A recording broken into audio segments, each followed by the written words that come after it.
Herkese merhaba arkadaşlar. Emanet Listi yeni bölüm analiz videoma hepiniz hoş geldiniz.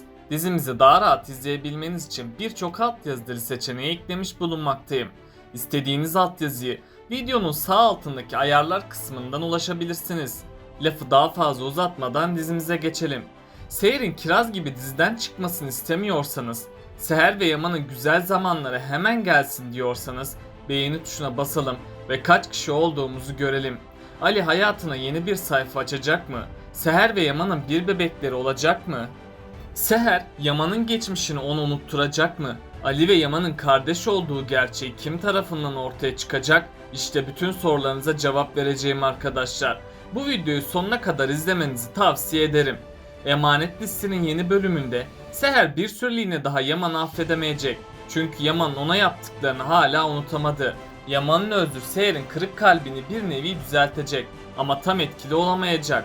Bu yüzden Seher ve Yaman birkaç bölüm sonra barışacak. Onların barışmalarıyla konaktaki herkes çok mutlu olacak. Seher bu süre içinde Yaman'a az da olsa uzak durmayı tercih edecek. Çünkü Seher'in geçmişte yaşadıkları aklının bir köşesinde olacak. Seher Yaman'a yaklaşırsa yeniden aldatılıp üzüleceğini hissedecek. Bu yüzden Seher ve Yaman bir süreliğine uzak kalmak zorunda. Ama Yaman bu aşk acısına daha fazla dayanamaz hale gelecek. Yaman, Seher'e daha yakın olabilmek için elinden geleni yapacak. Bu sefer Yaman çocukluğunda yaşadığı acılardan dolayı Seher'den uzak duracak. Seher Yaman'ın geçmişini öğrendiği için ona yardımcı olacak. Seher, Yaman'ın yanına gidip çocukluk yaralarını yeniden saracak. Yaman da annesinden göremediği şefkati Seher'den görecek. Böylece sonunda Yaman çocukluk acılarını unutmaya başlayacak. Seher, Yaman'a yardım ederek büyük bir adım atacak.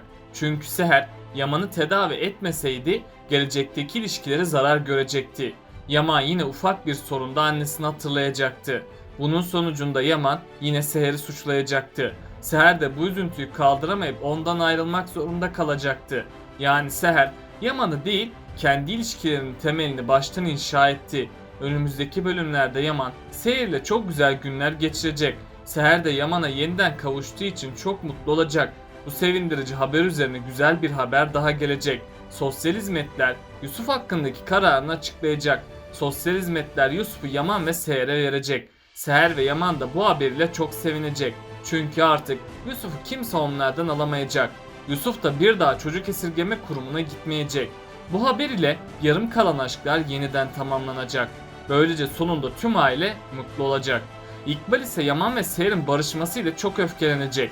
İkbal yine Seher ve Yaman'ı ayırmak için elinden geleni yapacak. Çünkü İkbal Kırımlı mirasını ele geçirmek isteyecek. Bu uğurda İkbal Zuhal'i harcadığı gibi Yaman ve Seher'i de harcayacak. Yaman ve Seher bu konuda dikkatli olmazlarsa bu onların sonu olacak. Büyük ihtimalle İkbal yeni kötülükler yapacak. Şeytanın hakkına gelmeyen kötülükler İkbal'in hakkına gelecek. İkbal bu sefer hamlelerini Yaman üzerinden oynayacak. Yani İkbal Seher'in gözünde Yaman'ı bitirmeye çalışacak. Böylece Yaman Seher'i değil Seher Yaman'ı terk edecek. Tabi İkbal'in de sonu yakında gelecek. İkbal kötülükler yaparak hep kendisine zarar verecek. Hatta İkbal kötülük yaptıkça Seher ve Yaman aşkını daha da büyütecek. Bu süre içinde Yusuf'un canı sıkılacak. Yusuf Yaman'ın yanına gidip bir arkadaş istediğini belirtecek. Yaman ise Yusuf'un bu isteğini yerine getiremeyeceğini söyleyecek. Yusuf da bunun üzerine Seher'in yanına gidip bir kardeş istediğini belirtecek. Seher de Yusuf'un bu isteği karşısında çok utanacak. Ardından Yaman'ın bir tarafı hep eksik kalacak. Yaman baba olmayı istese de bu isteğini yerine getiremeyecek. Çünkü Yaman bu isteğini nasıl Seher'e söyleyeceğini bulamayacak. Yaman şimdilik evlat hasreti çekmeye devam edecek. Seher ve Yaman arasındaki ilk yakınlaşma daha sonra gerçekleşecek. Seher'de tekrarlı olarak baş dönmeleri ve mide bulantıları olacak. Hatta Seher uzun süreli baygınlıklar geçirecek. Sonradan Yaman Seher'i hastaneye götürecek. Seher tahlillerini yaptırdıktan sonra hamile olduğunu öğrenecek. Seher bu mutlu haberi duyunca çok sevinecek. Seher de hamile olduğunu Yaman'a söyleyecek. Yaman Seher'in hamilelik haberini duyar duymaz dünyalar onun olacak. Yaman da geçmişine bir sünger çekecek ve bebeğiyle Seher hayatına yeni bir sayfa açacak. Ali ve Yaman'ın kardeş oldukları da yakında ortaya çıkmaya başlayacak. Çünkü Kiraz'ın ölümü tüm dengeleri alt üst edecek. Arif Baba da Ali'nin bu üzüntüsü karşısında bir karar alacak. Arif Baba ölmeden önce iki kardeşi kavuşturmayı isteyecek. Bu yüzden Arif Baba Ali ve Yaman'ı yanına çağıracak. Yaman ve Ali de karşı karşıya geldikleri için çok şaşıracak. Ali ve Yaman tam oradan ayrılırken Arif Baba gerçekleri açıklayacak. Arif Baba sonunda Yaman ve Ali'nin kardeş olduğunu herkese söyleyecek. Yaman ve Ali de bu haber üzerine büyük bir şok yaşayacak. Çünkü ikisi de nasıl olur da kardeş olduklarını dile getirecekler. Bu yüzden ilk zamanlar Ali ve Yaman kardeş olduklarını kabullenmeyecek. Bu süre içerisinde Yaman yeniden çocukluğuyla yüzleşecek. Yaman o sırada annesinin evden kaçmadan önceki sözlerini hatırlayacak. Yaman'ın o sözleri hatırlaması sönmüş öfkesini yeniden alevlendirecek.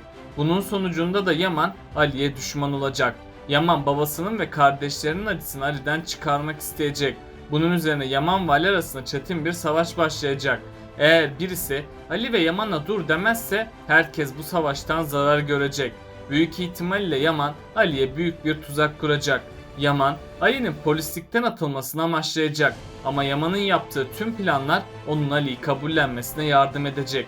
Çünkü Yaman tam vurulacakken Ali yetişecek ve sonunda Ali Yaman'ı ölmekten kurtaracak. Seher de onların kardeş olduklarını duyunca büyük bir şaşkınlık geçirecek. Seher bu ayrılığa son vermek için onları bir araya getirecek. Böylece sonunda Yaman ve Ali birbirlerini kabullenecek. İki kardeşin kavuşması ile kimse onlara bir zarar veremeyecek. Ayrıca Seher, Kiraz'ın ölümünden sonra bahçe işleriyle ilgilenecek. Seher bu nedenle bahçıvana okuma yazmayı öğretecek. Bahçıvan da Seher sayesinde okuma yazmayı öğrenecek. Ve bahçıvan Seher'in yaptığı bu iyiliği asla unutmayacak. İkbal de bahçede gezinirken Seher hakkında kötülükler yapacak. Bahçıvan ise İkbal'in tüm kötülüklerini işitecek. Bu yüzden bahçıvan gerçekleri Yaman'a anlatmaya çalışacak. Ama bahçıvan konuşamadığı için kimseye gerçekleri anlatamayacak. Bahçıvan yazı yazabildiği için Yaman'a bir not yazacak. Yaman da sonunda İkbal'in tüm gerçek yüzünü görecek. Yaman ilk zamanlar bahçıvanın söylediklerine inanmak istemeyecek. Hatta Yaman bahçıvanın yalan söylediğini düşünecek. Sonradan Yaman Zuhal olayını hatırlar olacak. Bu yüzden Yaman İkbal'i göz hapsine alacak. Ziya ise İkbal'in gerçek yüzünü yeniden görecek. Ziya olanları gördüğü gibi Yaman'a gerçekleri anlatacak.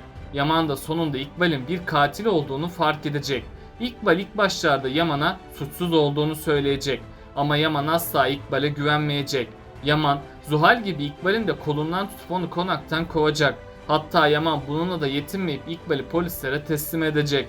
Yani İkbal de hapse girip hayatının geri kalanını orada devam ettirecek.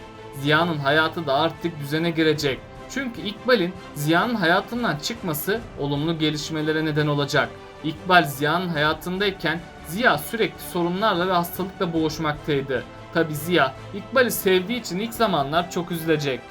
Ama sonradan Seher'in destekleri olumlu sonuç doğuracak ve Ziya gün geçtikçe iyileşmeye başlayacak. Yaman da abisinin iyileşmeye başladığını gördükçe çok mutlu olacak. Hatta Yaman bu konuda Seher'e minnettar olacak. Ayrıca Ziya hayatına yeni bir başlangıç yapacak.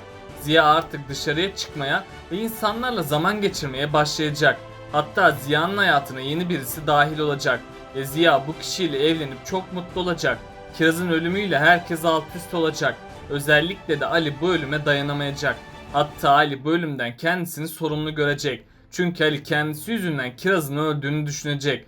Bu yüzden Ali ciddi bir travma geçirecek. Ama Arif Baba Ali'ye destek olacak. Ve Arif Baba Ali'nin üzülmemesi için elinden geleni yapacak. Peki sizce Ali Kiraz'ın acısını nasıl unutacak? Aşağıda yorumlarınızı bekliyor olacağım. Böylelikle bu bölümümüzün de sonuna gelmiş bulunmaktayız arkadaşlar. Beni desteklemek için yorum atmayı, videomu beğenmeyi ve kanalıma abone olmayı unutmayın arkadaşlar. Hepinize teşekkür ederim. Kendinize çok iyi bakın. Hoşça kalın.